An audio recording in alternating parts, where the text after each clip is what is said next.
Adventure in Pipeman on W4CY Radio.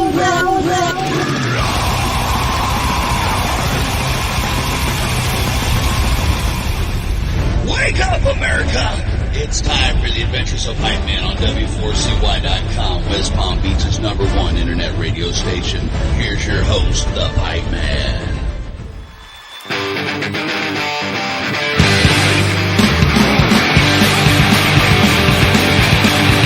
Is there anybody out there? Is there anybody out there? When I'm so lonely, so lonely. Hey, anybody out there? Is there anybody out there? When I'm so lonely, so lonely. This is the Pipeman here on the Adventures of Pipeman W4CY Radio, and I'm extremely excited about our next guest because I got to be at their killer club show at Punk Rock Bowling. And it was a killer show. What a great venue, too, where they played.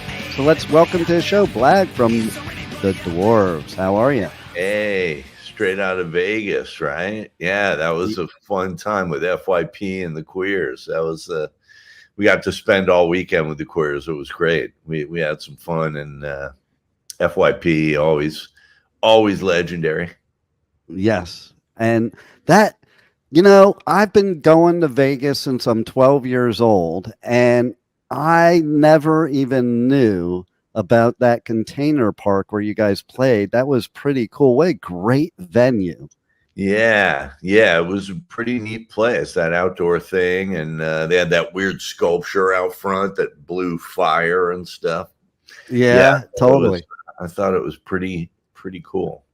And it was nice and open, too, for a punk gig, you know, like there was plenty of room to make a circle pit and, you know, and to not be all hot and sweaty as it was in Vegas anyway. Right, But you guys killed it. I always like, my hat's always off to artists like you that have been playing live shows forever, you know, and still bring it like you're like 15 years old.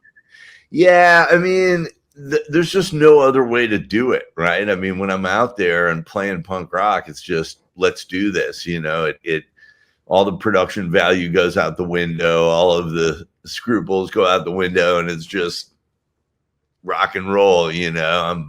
We never had much of a technical base, you know. It was always just rock and roll, let's do this, and still the same way. So hopefully you know, that it'll continue like that until we drop dead, you know, because I wanted to go out there and just be a tired old band. Like, nobody wants to see that, you know. So, well, you know, it's funny too, like example, Waddy, he's still killing it, but like I think he's had like 2 heart attacks on stage and he still goes full out, you know. Yeah, he's determined to die up there. So it's, I know, right? You know, that's how the exploited are going out. I don't know. I would rather die with some people around me that actually care about me. Right? Exactly. A bunch of pricks at a rock show, you know. But I know, right? But you know, it's funny. You're gonna laugh. Okay, so we were talking before the show about, you know, back in the 80s. I was a metalhead and a punk, but I had long hair, so I couldn't show up to one of your shows or the Exploited or the Subhumans or Discharge or GBH or any of the other. I got to go to DRI because they started that whole crossover thing going on. So they started growing their hair out. I'm like, okay, I could go there. I had long hair in the punk years. Yeah, you had to. You never knew when you were going to get cheap shotted or something was going to happen. You know, it was, right. But it was easier to get laid if you had long hair always. I think so. That, you know, my dad, he would say stuff about these girls I was hanging out with. I'm like, yeah, why you think I'm into metal, man? Exactly. But here's the thing. Now, at this stage, the metalhead women, they look all worn, where the punk women still look hot. In fact, they probably look hotter now than they did then. So yeah, You would love this story. Like there was a place called Posers on Melrose. Okay, famous place to get your spikes, but it was a punk place. So I went with 3 of my punk friends to this place, and they were friends with the owner. So we figured it'd be cool if I can go and get my spikes there. And we're there for like 2 seconds, and my friend walks over to me. He's like, "We have to leave now." And I'm like, "Why?" He goes, "I'll tell you outside. We just have to leave right this second." And so like the owners pulled him aside and said, "You better get him out of here within like 10 seconds or we're going to beat his ass." Yeah, the old rock scene was a little more exclusionary for sure. Right? That's what's cool today, though. I think it's like we can all be one big happy family and all get together. I always thought it was stupid then anyway, because both the punks and the metalheads were getting their asses kicked by the jocks. Why didn't we band together and kick their ass? Yeah. Well, I don't know. I never had too much problem. I was always a pretty big guy and made it work. But you never knew back then, like what was gonna jump off. No doubt. But yeah, I mean, but you guys at Punk Rock Bowling at that show, I mean, it might as well have been the 80s. The kind of energy and the show you brought there, like that's kind of what I miss. Even these young kids nowadays, they seem like they're tired already at 22. Well, we have a young drummer, Snoop Hawk, and we actually met him, got to be like 13, 14 years ago at Punk Bowling. He was like 12 years old singing along to every song. I brought him up on stage. He sang a bunch of songs. And then years later, he came in on drums, so that's cool. He's got a cool origin story from Punk Rock Bowling. And we've been going there for a long time and making rock happen. So, I love it. What a great festival too. Like I do festivals all over the US, UK, and Europe, and I think Punk Rock Bowling is one of the coolest festivals because it just like it invades downtown Las Vegas. And I think when I was talking to Dick from the Subhumans, he's the one that said, yeah, the punk rockers overtaking downtown Vegas is making it look normal. Because the punks are more normal than what's normally there. And the club shows. Lots of fake tits and bad hamburgers. Exactly. I like to go to Vegas when I'm getting paid for it. I have a good time there, but if I have to go there for my amusement, it's usually a little rougher. Yeah, well, if I go there for my amusement, I call it's like my bank that I can only make deposits that I never withdraw. Like, thank God I was busy at the festival because as I'm walking by the crap table and it's calling my name, I'm like, no, I gotta go do interviews. But all those club shows, the festival, the bowling, like the whole thing, what a concept. Because, you play a lot of festivals. Some it's just like, hey, you play and it's a cool festival and all that. But this has this like different flavor to it. Yeah, I know. And I sometimes, I rarely play acoustic, but I'll do it at Punk Bowling. And I've done these long kind of marathon lounge shows and stuff. So I'll stretch out and do stuff I don't normally do. Nice. Just because it's Punk Bowling and, it's a good setup. People are real diehard fans and I love going out there. So I love it. So being a musician this many years, having this band for this many years, what's the secret sauce that keeps you going? What is it about you that loves doing this every day? I always just wanted to make a great record and play a great show, and I think along the way you get a little warped and, you want to make a living and you want to get respected and you want to do some things that people do in other jobs. And it's a very elusive goal. So I think when you just get back to working on what's important, which is making a great record, playing a great show, you can go on forever. You got to have the right people around you and the right attitude. I think if you want it to be like a career, or you want to get your management working, or you want to get this or that, then it's going to be a lot more difficult and a lot more ripe for frustration. So the best thing to do is to really bear down on what's important. Make a great record, play a great show. If you can be satisfied by that, I think you're way ahead of the game. If you can't be satisfied by that, you should really get into a different line of work that's more where the rewards are more in line with the actual work that you do. I say that all the time. It's like this industry, if you're not having fun, it's the wrong industry. Like, yeah, absolutely. And a lot of people are not having fun, and I don't understand them. I mean, I do it for the same reason I did it when I was 16, but it was hard to get there. You got to go all the way around and figure it out. And it's not easy, but at a certain point you realize, wow, I got into this because I like making a good record, playing a good show, or listening to a good record and going to see a good show. And so, it's not much more complicated than that. But when you make it more complicated and there's more people involved that got their beaks in there trying to get their piece, then it gets more and more difficult. And so what would you say in all these years, if there were one story, good, bad, wild, crazy, whatever it is, that would first come to the top of your head over all these years in this journey in music, what would it be? Oh boy. I mean, the part that really made me happy was when it all kind of came around and I could get good people to play with me. I always had some talented friends and some people around, but at a certain point when I started meeting, guys like producers like Eric Valentine or Andy Carpenter, or just players like Josh Freese or Nick Oliveri, or these different people, and I started realizing that I could make the record that I wanted to make,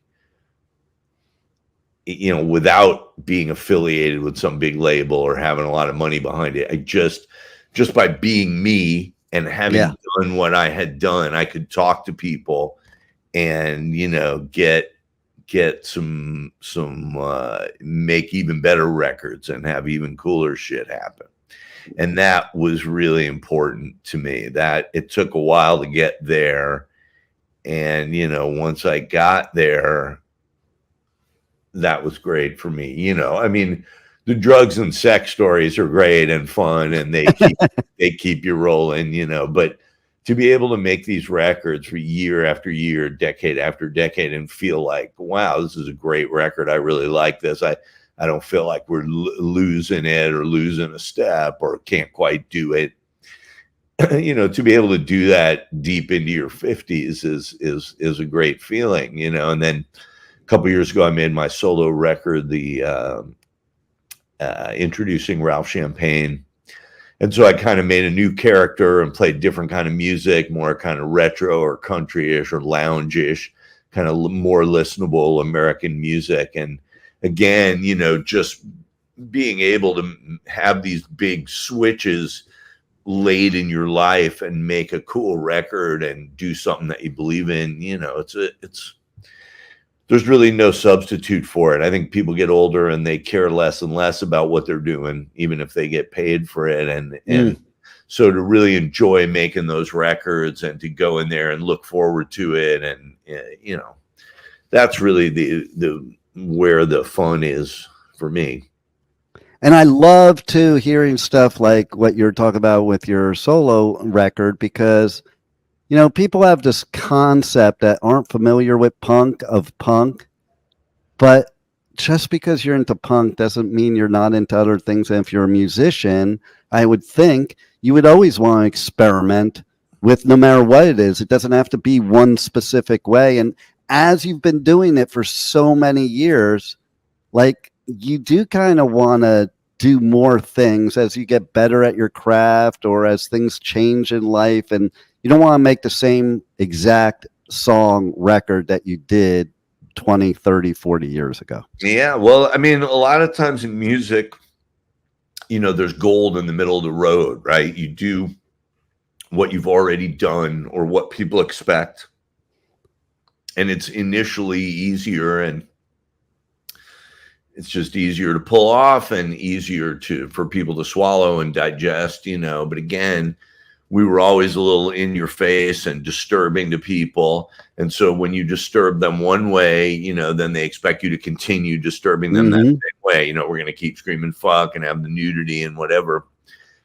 But we sort of kept that element and up the production. And, then people would say, you're making too nice sounding a record, or it's too pop in the song structure, or it's this or that. So then we'd turn around and make something even nastier. And so it's some hardcore song right next to a pop song, and right next to a garage song, right next to a rock and roll song. And so, you always want to confound people's expectations and come up with something that's different that nobody's expecting. And again, it depends what kind of rewards you're looking for. The reward I'm looking for is to make another cool record that's different than the last one. But if but if you're looking for just to have your old fans still like you and everything hang on the way it is, then you just keep making the same record over and over. And in punk, they do that a lot. To the which is funny, because what you were just describing before to me sounds more punk than that. Like, right, exactly. The Beatles were a great punk band in my mind because they never stopped making an interesting record, and they always kept throwing in new elements every time. Yep. You thought you knew what they sounded like.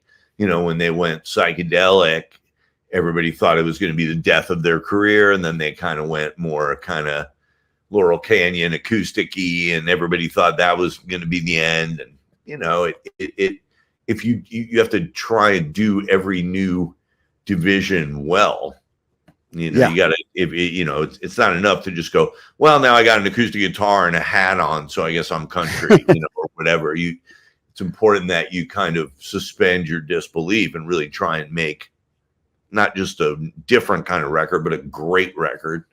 And not just a different kind of a show, but a great show, and you could sort of try and deliver that as best you can, but yeah, punk can be very reactionary and can just hang on to its same thing. And that never interested me. I don't come from California. Punk was never, the popular thing. I came from Illinois. People would throw shit at you if you looked that way, or if you were walking down the street. I mean, there was a lot of these bands still bigger in the punk scene. It was like punk was the biggest thing when they went to high school, and then they just kind of kept going. It's like that. Yeah. I don't know that world at all. It's all, to me, you just find your own way. You're your own manager. You're your own producer, you're your own songwriter, and you figure stuff out. And then, along the way, more and more good people started coming into the orbit, and we could do more and more interesting stuff, I love it. Tell everybody how they can reach out to you guys on the web, on socials, get all your merch, shows, all that good stuff. Yeah, well, if you go to thedwarves.com, then you can't go to dwarves.com because that brings you like elves and wizards and shit. But if you go to thedwarves.com, you get us. So there's all kinds of nudity and all kinds of cool shit, and you can order records and all kinds of merch and all that stuff. You just go to thedwarves.com and you'll find our social media. We're up on Instagram, and they're always warning us about this or that, but we're up on Facebook, Twitter, and whatever they got. Love it. And so is there anything else you have upcoming that you want the listeners to know about before we go? Well, yeah, there's the Dwarves concept album came out in November, and that was quite successful. People liked it a lot, and it was really, kind of a return to the, Dwarves Must Die era. Lots of weird production, lots of weird different genres, lots of guests, lots of different people. And so we got an EP coming out, 7 brand new songs, and then a couple of remixes from the concept album. So that's called The Dwarves Keep It Real. And of course, it's got a great cover, beautiful girl, and all this kind of stuff. So that's coming out in late June. So you want to look for the Keep It Real mini LP. And then, we'll be in Europe in July and August. We'll be supposed to be in Australia in November. That should be fun. So, yeah, there's a few things on the horizon and some cool records. Another really cool one is that we went back and got, Blood, Guts, and Pussy was our first sort of notorious record from 1990. We went back and got the recordings that we made right before that. We went into the studio and just did a lot of the material that became Blood, Guts. We just performed it live in the studio, no overdubs.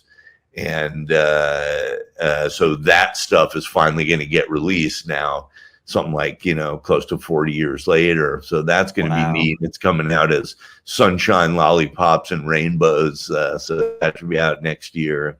So, yeah, always finding cool stuff in the vault and doing new stuff.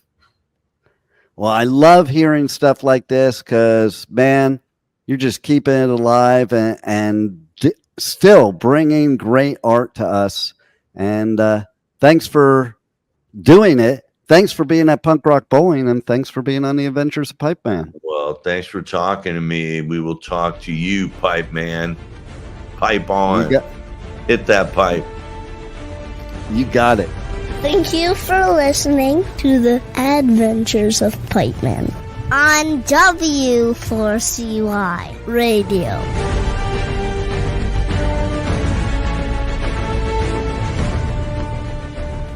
You're tuned to the sounds of the Pipeman on W4CY Radio. This is Blag the Ripper representing the Dwarves rock legend.